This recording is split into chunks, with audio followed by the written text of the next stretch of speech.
Hello friends, welcome back my channel. Friends, THDC India Limited. ఈ THDC India Limited అంటే Tehri hydro development corporation India limited. So ఇది government of India department ఇది. ఇందులో అయితే మీరు కానీ ఇంజనీరింగ్ సివిల్ కానీ లేదంటే ఇంజనీరింగ్ ఏదైనా సబ్జెక్ట్ చేసిన వాళ్ళకైతే ఈ పోస్టులు అనేది సూటబుల్ అవుతుంది. సో ఇంజనీరింగ్ కేటగిరీకి సంబంధించిన పోస్టులు ఇవి. టోటల్గా 129 పోస్టులు అయితే ఉన్నాయి. సో ఈ పోస్టులు ఎలా మనం అప్లై చేసుకోవాలి, క్వాలిఫికేషన్స్ ఏంటి, సాలరీ ఎంత ఉంటుంది, రూల్స్ అండ్ రెగ్యులేషన్స్ ప్రతిదీ కూడా మనం ఈ వీడియోలో తెలుసుకుందాం. సో మీరు చేయాల్సింది ఈ వీడియోని చివరి వరకు చూస్తే మీకు ఈ సబ్జెక్ట్ అనేది అర్థమవుతుంది. అలాగే ఈ వీడియోని లైక్ చేయండి, షేర్ చేయండి, కమెంట్ చేయండి, సబ్స్క్రైబ్ చేయండి, ఆ గంటను ఆల్ అని ప్రెస్ చేయండి. నేను చేసే ప్రతి వీడియో మీకు వెంటనే నోటిఫికేషన్లో వచ్చేస్తుంది. So THDC Tehri hydro development corporation ఇది. ఇందులో పోస్టులు ఏమొచ్చాయో చూద్దాం. ఇక్కడ మీరు వెబ్సైట్ చూస్తే చూడండి, హైడ్రో పవర్ గురించి కానీ, సోలార్ పవర్ గురించి కానీ, థర్మల్ పవర్ గురించి కానీ, వైండ్ పవర్ గురించి కానీ ఉంటుంది. సో అంటే కంప్లీట్గా మనకి పవర్ సప్లై అనేది ఎక్కడి నుంచి తీసుకోవచ్చు అనేది నేచురల్గా జరిగే ప్రాసెస్. అక్కడి నుంచి మనకు వస్తుంది. ఇక్కడ డిఫరెంట్ వేస్లో మనకి కరెంట్ వస్తూ ఉంటుంది. సో అందుకనే ఇది ఇంజనీరింగ్ చేసిన వాళ్ళకే సూటబుల్ అవుతుంది. సో ఇంకా మనం చూస్తే ఇదంతా కూడా వాళ్ళు వర్క్స్ ఫొటోస్ ఇవన్నీ వెబ్సైట్లో పెట్టారు. ఓకే, అసలు పోస్టులు ఏమన్నాయో తెలుసుకుందాం. సో ఇక్కడ వచ్చేసి న్యూ జాబ్ ఓపెనింగ్ అని చూస్తే ఇక్కడ మనకి ఈ అడ్వర్టైజ్మెంట్ ఏదైతే ఉందో దాని గురించే నేను ఇక్కడ మీకు ఎక్స్ప్లెయిన్ చేస్తున్నాను. సో ఇది ఫస్ట్ ఇక్కడ అడ్వర్టైజ్మెంట్ నెంబర్ ఉంది చూడండి. Experienced engineers executives in different disciplines. ఈ అడ్వర్టైజ్మెంట్లోనే మనకు కావాల్సిన కంప్లీట్ డీటెయిల్స్ అయితే ఉన్నాయి. సో దీన్ని ఎలా అప్లై చేయాలి ఏంటనేది నేను ఎక్స్ప్లెయిన్ చేస్తాను. ఫస్ట్ అయితే పోస్టులు అన్నీ ఏమున్నాయి చూద్దాం. సో ఇది అడ్వర్టైజ్మెంట్. ఇక్కడ recruitment for experienced engineer executive in different disciplines in E2 grade on regular basis on all India basis. So ఇది రెగ్యులర్గా ఉండే పోస్ట్. ఇది ఎక్కడైనా సరే ఇండియాలో చేయొచ్చు. సో ఇది 12/2/2025 స్టార్ట్ అయింది. 14/3/2025 వరకు అయితే టైం ఉంది. సో ఇక వచ్చేసి ఇక్కడ మనకి కంపెనీ ప్రొఫైల్ గురించి అయితే ఉంటుంది. జనరల్గా ఈ కంపెనీ కెపాసిటీ ఏంటి, అసలు ఇది ఏం పని చేస్తుంది అనేది జనరల్గా ఉంటుంది కదా ఎవ్రీ డిపార్ట్మెంట్ గురించి. సో ఇది డీటెయిల్స్. ఇక 129 పోస్టులు అయితే ఉన్నాయి. అవి డిఫరెంట్ కేటగిరీస్లో ఉన్నాయి. ఇక్కడ డీటెయిల్స్ ఆఫ్ పోస్ట్ అని వచ్చారు. ఇక్కడ గ్రూప్ ఏ చూస్తే hydro thermal coal mines project. So ఇక్కడ వచ్చేసి పోస్ట్ కోడ్స్ ఇచ్చారు. ఇంజనీరింగ్ లెవెల్లో వచ్చేసి 30 పోస్టులు అయితే ఉన్నాయి. ఎవరికి ఎన్ని ఉన్నాయి కూడా ఇక్కడ ఇచ్చారు డీటెయిల్గా. అలాగే ఇంజనీరింగ్ ఎలక్ట్రికల్లో కూడా ఉన్నాయి, 25 పోస్టులు ఉన్నాయి. ఇంజనీరింగ్ మెకానికల్ ఉన్నాయి, 20 పోస్టులు ఉన్నాయి. Engineering geology and geo technical so 7 పోస్టులు అయితే ఉన్నాయి. ఇంజనీరింగ్ ఎన్విరాన్మెంటల్ 8 పోస్టులు ఉన్నాయి. సో ఇంజనీరింగ్ మైనింగ్ 7 పోస్టులు ఉన్నాయి. ఎగ్జిక్యూటివ్ హ్యూమన్ రీసోర్స్ 15 ఉన్నాయి. ఎగ్జిక్యూటివ్ ఫైనాన్స్లో 15 ఉన్నాయి. సో ఇలా గ్రూప్ బిలో కూడా చూస్తే ఇంజనీర్ ఫర్ వైండ్ పవర్ ప్రాజెక్ట్లో 2 పోస్టులు ఉన్నాయి. సో ఇలా చూస్తే మొత్తం టోటల్గా 129 పోస్టులు అయితే ఉన్నాయి.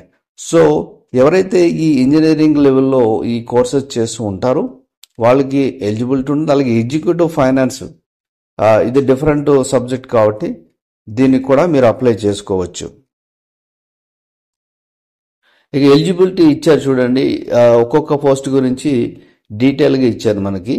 ఇంజనీరింగ్ సివిల్ కేటగిరీకి వచ్చేసి full time BE, BTech, BSc engineering, అలాగే relevant discipline from any recognised university అని ఇచ్చారు. పోస్ట్ క్వాలిఫికేషన్ వచ్చేసి మినిమం ఒక 1 year పోస్ట్ క్వాలిఫికేషన్ ఎక్స్పీరియన్స్ ఉంటే బెటర్ అని అంటున్నారు. ఏజ్ లిమిట్ వచ్చేసి 30 years అయితే ఇచ్చారు. సేమ్ ఎలక్ట్రికల్ చూస్తే BE, BTech, BSc చేసి ఉండాలి. సేమ్ 30 years ఇచ్చారు. 1 year ఎక్స్పీరియన్స్ అయితే ఇచ్చారు. మెకానికల్ కూడా సేమ్ ఇచ్చారు. ఇక జియాలజీ అండ్ జియో టెక్నికల్ చూస్తే ఫుల్ టైం రెగ్యులర్ డిగ్రీని MSc జియాలజీ చేసి ఉండాలి, లేదంటే applied geology MTech applied geology చేసి ఉండాలి, లేదంటే ఇంటిగ్రేటెడ్ ఎంటెక్ ఇన్ జియాలజీ, ఇలా ఎంటెక్ ఇన్ ఇంజనీరింగ్ జియాలజీ, ఇలా ప్రతిదీ కూడా డీటెయిల్గా ఇచ్చారు. సో మనం డీటెయిల్గా ఇవన్నీ కూడా చదువుకొని అర్థం చేసుకొని మన క్వాలిఫికేషన్ అంటే ఇమ్మీడియట్లీ అప్లై చేసుకోగలరు. ఇక ఎన్రోల్మెంట్ గురించి కూడా ఇచ్చారు. ఇది కూడా బీఈ బీటెక్ ఎంటెక్ మీద ఇచ్చారు. సో మైనింగ్ అంటే మైనింగ్ ఇంజనీరింగ్ చేసి ఉండాలి, సేమ్ డీటెయిల్స్ అయితే ఇచ్చారు. తర్వాత హ్యూమన్ రీసెర్చ్ వచ్చేసి MBA with specialisation in personal management, HR main or major. So ఈ సబ్జెక్టు చేసి ఉండాలి. ఇది 1 year ఎక్స్పీరియన్స్ ఇచ్చారు, 30 years అయితే ఇచ్చారు. ఇక ఫైనాన్స్ కూడా చూస్తే సిఏ కానీ సిఎంఏ క్వాలిఫై చేసి ఉండాలి, చార్టెడ్ అకౌంట్. సో ఇది కూడా ఎక్స్పీరియన్స్ అడిగారు. ఇక మనం గ్రూప్ బి కూడా చూసుకుంటే ఇది వైండ్ పవర్ ప్రాజెక్ట్కి వచ్చేసి బీఈ బీటెక్ బీఎస్సీ ఇంజనీరింగ్ ఇచ్చారు. ఇది 1 year 30 years ఇచ్చారు. సో క్వాలిఫికేషన్ ఎలా చూస్తున్నారంటే ఇక్కడ 10th inter essential qualification should be full time regular and from an Indian university. అంటే వీళ్ళు ఏమంటున్నారంటే ఫుల్ టైము రెగ్యులర్గా చేసిన వాళ్ళే అప్లై చేయాలి, డిస్టెన్స్లో చేసిన వాళ్ళు అయితే యాక్సెప్ట్ చేయరు. సో డిస్టెన్స్లో కాకుండా రెగ్యులర్గా చేసిన వాళ్ళు అంటే 10th వరకు ఇంటర్ వరకు కూడా రెగ్యులర్గా ఉండాలి. రిజర్వేషన్స్ ఇవన్నీ రిలాక్సేషన్స్ అన్ని కామన్గా ఉంటాయి. సో ఇది యాజ్ పర్ గవర్నమెంట్ రూల్స్ ప్రకారం. ఇక సెలక్షన్ ప్రాసెస్ ఎలా ఉంటుందంటే ఇవన్నీ కూడా ఇక్కడ డీటెయిల్గా ఇచ్చారు. 50% వచ్చేసి ఈ కేటగిరీకి ఉంటుంది. Qualifying percentage marks 50%, unreserved EWS ఓబీసీకి అయితే 50% ఇచ్చారు, SC ST PW ex service మ్యాన్కి 40% ఇచ్చారు. ఇక వెయిటేజ్ వచ్చేసి 100% చూస్తారు. పర్సనల్ ఇంటర్వ్యూ అయితే ఉంటుంది దీనికి. సో ఇంటర్వ్యూ కంపల్సరీ అయితే ఉంటుంది. తర్వాత మార్క్స్ ఎలా ఉంటాయి ఏంటి అనేది ఇచ్చారు ఇక్కడ. మల్టిపుల్ చాయిస్, ఇవన్నీ general awareness, English and Hindi. 150 minutes అయితే ఎగ్జామినేషన్ అయితే ఉంటుంది.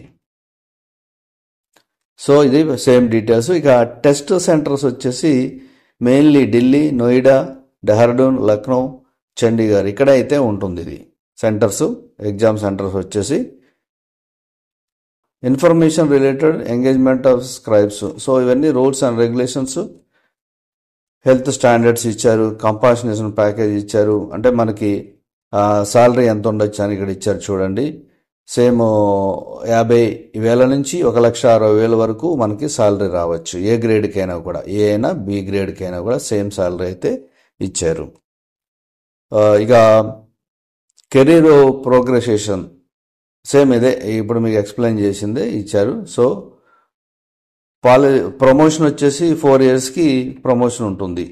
ఇక రిజిస్ట్రేషన్ ఫీ 600 rupees అయితే ఈ కేటగిరీస్కి ఇచ్చారు, ఈ అన్రిజర్వ్డ్ ఈడబ్ల్యూఎస్ ఓబీసీకి. మిగతా వారికి అయితే ఫీ అయితే లేదు. SC ST PWD ex service man, department candidate belong to దుబ్ క్షేత్ర. సో వీళ్ళకైతే ఫీజు లేదు. సో ప్లేస్మెంట్ వచ్చేసి selected candidate are liable to be posted to transport to any of the projects, stations, officers, JVS of THDCIL. So ఎక్కడికైనా post ఇచ్చిన తర్వాత వాళ్ళకున్న departments ఎక్కడికైనా ట్రాన్స్ఫర్ అనేది చేయొచ్చు. ఇక జనరల్ ఇన్ఫర్మేషన్ అనేది కామన్గా ఉంటుంది, ఇండియన్నే అప్లై చేయాలి, ఇవన్నీ రూల్స్ అండ్ రెగ్యులేషన్స్ ఉంటాయి. సో ఇవన్నీ మనం చదువుకోవచ్చు. సో కంప్లీట్ డీటెయిల్స్ అయితే ఇది. ఇక ఎలా అప్లై చేయాలంటే ఇక్కడ how to fill online application, general instructions వచ్చేసి valid email ID and mobile number. So ఇవన్నీ రూల్స్ అండ్ రెగ్యులేషన్స్ ఉంటాయి. దీన్ని ఎలా అప్లై చేయాలనేది మనం చూద్దాం. ఇక్కడ ఈ వెబ్సైట్లో ఇక్కడ మీరు సేమ్ నేను ఏదైతే ఎక్స్ప్లెయిన్ చేశానో అదే అప్లై ఆన్లైన్ లింక్ అని ఉంది. దీని మీద క్లిక్ చేస్తే మీకు ఒక లింక్ ఇచ్చారు ఇక్కడ. ఆ లింక్ మీద క్లిక్ చేయండి, open link.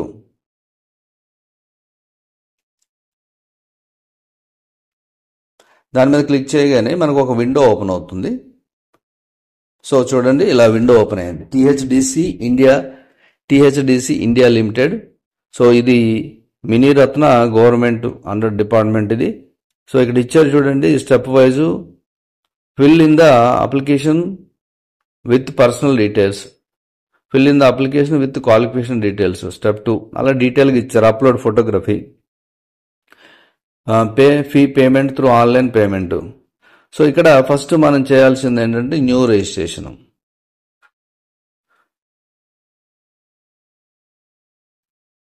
So new registration ఇలా ఉంటుంది. ఇవన్నీ ఫస్ట్ అయితే పర్సనల్ డీటెయిల్స్ ఇవ్వాలి, తర్వాత క్వాలిఫికేషన్ డీటెయిల్స్ ఇవ్వాలి, డాక్యుమెంట్ అప్లోడ్ ఇవ్వాలి, పేమెంట్. ఇది డీటెయిల్గా ఉంది. ఇక్కడ మనకి స్టెప్ వైజ్ అన్ని డీటెయిల్స్ ఇచ్చారు. సో ఇవన్నీ చదువుకున్న తర్వాత ఇక్కడ టిక్ మార్క్ ఇచ్చేసి మీరు స్టార్ట్ అప్లికేషన్ ఫామ్ అని ఇచ్చారు. సో ఇలా వచ్చేస్తుంది. ఇలా రాగానే ఫస్ట్ మీరు చేయాల్సింది ఏంటంటే మొబైల్ నెంబర్ ఇవ్వాలి. ఇచ్చి ఫస్ట్ చేయాల్సింది మొబైల్ నెంబర్ ఇస్తే ఓటీపీ వస్తుంది. ఓటీపీ ఓకే చేసిన తర్వాత క్వాలిఫికేషన్ డీటెయిల్స్, ఓటీపీ ఓకే చేసిన తర్వాత క్వాలిఫికేషన్ డీటెయిల్స్ చేయాలి, తర్వాత మీ డాక్యుమెంట్స్ని అప్లోడ్ చేయాలి, తర్వాత పేమెంట్ చేయాలి. ఇది ఆప్షను. సో ఇదంతా మీరు అప్లై చేసుకోండి. ఈ పోస్టులు చాలా యూజ్ఫుల్. అలాగే ఇంజనీరింగ్ లెవెల్లో, సివిల్లో కానీ ఇంకా అదర్ లెవెల్స్లో ఎవరైతే ఉన్నారో ఆ పోస్టులు చాలా యూజ్ఫుల్ అవుతాయి. ఇమీడియట్లీ అప్లై చేసుకోండి. ఓకే, నెక్స్ట్ వీడియోలో కలుద్దాం. Thank you for watching.